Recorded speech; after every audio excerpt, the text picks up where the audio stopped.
जय हिंद। मैं मानिक नायक आप सबको अपने यूट्यूब चैनल पर वेलकम करता हूं। आज हम लोग एसएससी सीजीएल 2022 के सबसे लास्ट सेट को यहाँ पे डिस्कस करेंगे। 40 सेट को यहाँ पे डिस्कस करेंगे। टोटल एग्जाम भी 40 सेट में हुआ था और हम इसके 40 नंबर सेट को डिस्कस करने वाले। चलिए स्टार्ट करते हैं पहले क्वेश्चन से। पहला आपका भूप्रपटी यानी क्रस्ट पृथ्वी की बाह्यतम परत है जिसका द्रव्यमान पृथ्वी के द्रव्यमान से 1% से भी कम होता है, जिसकी समुद्री प्रपटी एवं महाद्वीपीय प्रपटी का अधिकांश हिस्सा फेलिस चट्टानों से बना होता है। तो याद रखिए क्रस्ट का जो आता है क्रस्ट का द्रव्यमान जो होता है आपका 1% से भी कम होता है। नेक्स्ट है समुद्रगुप्त की माता निम्नलिखित में से किस गण से संबंधित थी? तो समुद्रगुप्त की माता जो है लिच्छवी वंश से संबंधित थी। तो समुद्रगुप्त की माता जो है आपका लिच्छवी गणराज्य से संबंधित थी। नेक्स्ट है तीसरा, कार्बनिक रसायन विज्ञान में निम्नलिखित में से कौन सा एक अनुभवजन्य, फिर से देखिए, कार्बनिक रसायन विज्ञान में निम्नलिखित में से कौन सा एक अनुभवजन्य नियम है जिसका उपयोग अल्केन्स और एल्काइंस की इलेक्ट्रॉन रागी संकलन अभिक्रियाओं के रेजियो सेलेक्टिविटी के पूर्वानुमान के लिए किया जाता है? तो जगह मार्कोवनिकोव का नियम इसका करेक्ट आंसर हो जाएगा। आप इस क्वेश्चन को छोड़ भी सकते हैं, ठीक है, काफ़ी डीप में पूछा गया। Eight which of the following place was the FIFA mains world cup held in 2018 में फीफा वर्ल्ड कप जो है हेल्ड हुआ था कहाँ पे? रसिया में हुआ था। फीफा मेंस वर्ल्ड कप 2018 में कहाँ पे हुआ? तो रसिया इसका करेक्ट आंसर हो जाएगा। विभज्योतक की कोशिका के आसपास क्या होते हैं? रस ध्वनियाँ नहीं होती है, ठीक है। विभज्योतक की कोशिकाओं के पास रस ध्वनियाँ नहीं होती है। नेक्स्ट है भारतीय अटलांटिक विधेयक 2022 अटलांटिक में निम्नलिखित में से किस गतिविधि के प्रतिबंधित करता है? तो ये हो जाएगा 1, 2, 3 परमाणु विस्फोट, उपजाऊ मिट्टी को ले जाना और कचरे निस्तारित करना, ये तीनों को आपको रोकता है। नेक्स्ट है भारत का पहला ओलंपिक मूल्य शिक्षा कार्यक्रम यानी ओवीप कार्यक्रम जो है उड़ीसा में स्टार्ट किया गया है। भारत का पहला ओलंपिक मूल्य शिक्षा कार्यक्रम तो ये हो जाएगा आपका कहाँ पे? उड़ीसा में स्टार्ट किया गया है। औद्योगिक नीति 1956 का उद्योग पर सब क्या प्रभाव पड़ा था? तो आपका उद्योग में विविधता आने लगी थी। तो औद्योगिक नीति 1956 में उद्योग पर प्रभाव पड़ा था कि उद्योगों में विभिन्नता आने लगी थी, डाइवर्सिफाई होने लगा था।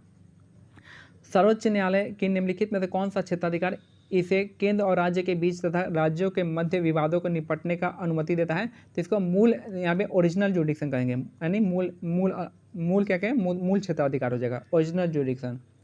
नेक्स्ट है निम्नलिखित में से कौन सा त्यौहार, ये आपका आर्टिकल जो होता है आर्टिकल नंबर 131 होता है ओरिजिनल जुडिक्शन का। नेक्स्ट है निम्नलिखित में से कौन सा त्यौहार मुख्य रूप से अरुणाचल प्रदेश में मनाया जाता है? तो सोलंग हो जाएगा। सोलंग त्यौहार जो है अरुणाचल प्रदेश में मनाया जाता है। अम्बुबाची कहाँ पे? अम्बुबाची आपका आसाम में, हॉर्नबिल नागालैंड, वांगला आपका मेघालय में। नेक्स्ट है निम्नलिखित में से किस फसल के लिए अधिक वर्षा और उच्च तापमान की आवश्यकता नहीं होती है? तो मक्के के लिए उच्च तापमान और अधिक वर्षा की जरूरत नहीं पड़ती है। नेक्स्ट है भारत में निम्नलिखित में से किस राज्य में मानस बायोस्फीयर रिजर्व स्थित है? तो मानस कहाँ पे है? तो आसाम में हो जाएगा। नाम से ही पता चल रहा है मानस कहाँ पे? आसाम में है। नेक्स्ट है M1 और M2 को संकुचित मुद्रा के रूप में जानते हैं। तो M1 M2 को क्या कहेंगे? संकुचित मुद्रा के रूप में जानते हैं। नेक्स्ट है पद्मा सुब्रमण्यम निम्नलिखित में से किस भारतीय नृत्य शैली के प्रतिपादक हैं? तो भारतनाट्यम के। पद्मा सुब्रमण्यम का संबंध जो है आपका भारतनाट्यम से है। नेक्स्ट है ISSF जूनियर वर्ल्ड कप 2022 का आयोजन कहाँ पे हुआ था? तो जर्मनी में हुआ था। ISSF जूनियर वर्ल्ड कप का जो आयोजन हुआ है जर्मनी में हुआ है। नेक्स्ट है निम्नलिखित में से किसने 67वें राष्ट्रीय फिल्म पुरस्कार समारोह में सर्वश्रेष्ठ संगीत निर्देशक का पुरस्कार जीता है? तो डी इमाम ने जीता है। तो निम्नलिखित में से किसने 67वें राष्ट्रीय फिल्म पुरस्कार समारोह में सर्वश्रेष्ठ संगीत निर्देशक का पुरस्कार जीता है? डी इमाम इसका करेक्ट आंसर हो जाएगा। The upper portion of the mental is called, mental का अपर पोर्शन को हम एस्थेनोस्फेयर कहते हैं। मेंटल का अपर पोर्शन को हम एस्थेनोस्फेयर कहते हैं। किस वर्ष जेम्स मिल ने ए हिस्ट्री ऑफ ब्रिटिश इंडिया नामक 3 जिल्द बृहद कृतिक प्रकाशित? सिंपल सा क्वेश्चन है कि जेम्स मिल ने ए हिस्ट्री ऑफ ब्रिटिश इंडिया कब लिखी है? 1817 में। याद रखिएगा क्वेश्चन बहुत पूछता है, यहाँ से ये हो जाएगा James mill history of British India 1817 में जेम्स मिल ने कौन सी बुक लिखी है? तो हिस्ट्री ऑफ ब्रिटिश इंडिया। कि हिस्ट्री ऑफ ब्रिटिश इंडिया किसने लिखा है? जेम्स मिल ने। कब लिखा है? 1817 में। 1885 में कांग्रेस के पहले अधिवेशन में कितने प्रतिनिधियों ने भाग लिया था? तो 72 के आसपास भाग लिया था। तो 1885 में कांग्रेस के पहले अधिवेशन में कितने प्रतिनिधियों ने भाग लिया है? 72 इसका करेक्ट आंसर हो जाएगा।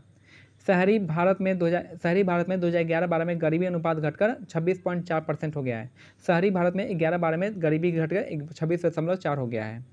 नेक्स्ट है गुरु पूर्णिमा जो कि भारत में हिंदुओं, जैनियों और बौद्धों द्वारा मनाया जाने वाला एक त्यौहार है, यह हिंदू कैलेंडर के अनुसार किस महीने में आता है? तो आषाढ़ में आता है।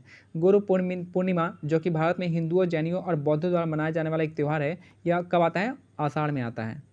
नेक्स्ट है, मई 2022 में देश के सहकारी संघवाद को बढ़ावा देने और समर्थन करने के लिए काम करने वाली अंतर्राज्य परिषद का पुनर्गठन किया गया। इस परिषद का अध्यक्ष है भारत के प्रधानमंत्री, यानी अंतर्राज्य परिषद का जो आपका चेयरमैन होता है, प्रधानमंत्री होते हैं। निम्नलिखित में से किस क्रांतिकारी समूह के सदस्यों ने 1927 में सहायक पुलिस अधीक्षक जॉन सॉन्डर्स की हत्या की थी? तो आपका हिंदुस्तान रिपब्लिक एसोसिएशन के लोग ने, जिसमें भगत सिंह आते हैं। तो निम्नलिखित में से किस क्रांतिकारी समूह के सदस्यों ने 1927 में सहायक पुलिस अधीक्षक जॉन सॉन्डर्स की हत्या की थी? तो आपका Hindustan Republic association, Bhagat Singh. Next है, भारत के संविधान के अनुच्छेद 51A के अनुसार प्रत्येक भारतीय नागरिक का यह कर्तव्य होगा कि वह संविधान का पालन करे और उसके आदर्शों का और संस्थानों का सम्मान करे। तो याद हो जाएगा, तो संविधान का यहाँ पे बहुत ज़्यादा वैल्यू दिया गया है। लास्ट है यहाँ पे कि पृथ्वी के वायुमंडल के में विभिन्न गैसों की मात्रा का सही प्रतिशत क्या है?